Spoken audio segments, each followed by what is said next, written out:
চাকরি দিব, ঘরে ঘরে বেকার দিয়েছে। ঘরে ঘরে শুধু বেকারই দেয় নাই, ঘরে ঘরে মামলাও দিয়েছে। বলতে চাই নাই, আসলে হয়েছে কি, ঢেকি স্বর্গে গেলেও ধান ভানে।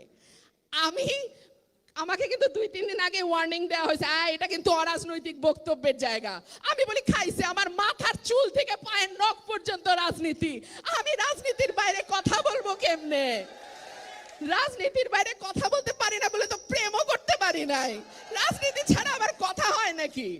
যাই হোক, তো কি বলতেছিলাম, ঘরে ঘরে দিছে মামলা। বিরোধী দল একটা সময় মানুষ ভাবতো বিএনপি করে, আচ্ছা ঠিক আছে ওদের সাথে না মিশলেই হবে, আমি দাওয়াত দিলে আত্মীয়রা আসে না, প্রমোশন আটকায় যাবে, ব্যবসা বন্ধ হয়ে যাবে, আরো কি কি কি কি জানি সমস্যা হবে, আসে না। আমি বলে আচ্ছা থাক, আমার টাকা বাঁচলো, খাওয়াইতে লাগলো না, ভালো কথা, সম্পর্ক রাখে না।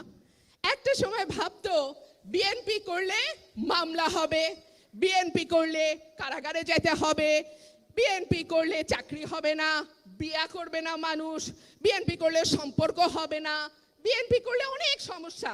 এর বাইরে তো গুম, তুলে নিয়ে গিয়ে হত্যা, বিভৎসভাবে মারধর, নখ তুলে ফেলা, কি নাই বলেন তো?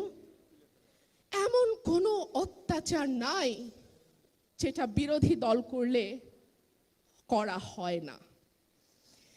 কিন্তু ওই যে বলে না, বারে বারে ঘুঘু তুমি খেয়ে যাও ধান, এইবারে ঘুঘু তোমার বধিব পরাণ।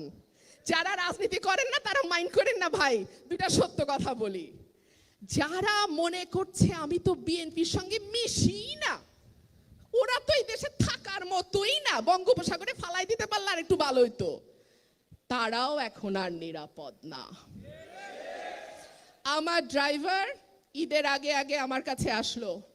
আমি বললাম কি ভাই, তোমার বেতন বোনাস সব দিছি, আমার কাপড় কেনার টাকা নাই, তুমি আমার কাছে আবার কি চাও? বলে ম্যাডাম উপায় নাই, টাকা দিতে হবে। আমি এটিএম মেশিনে গেছি, মেশিনে টাকা নাই।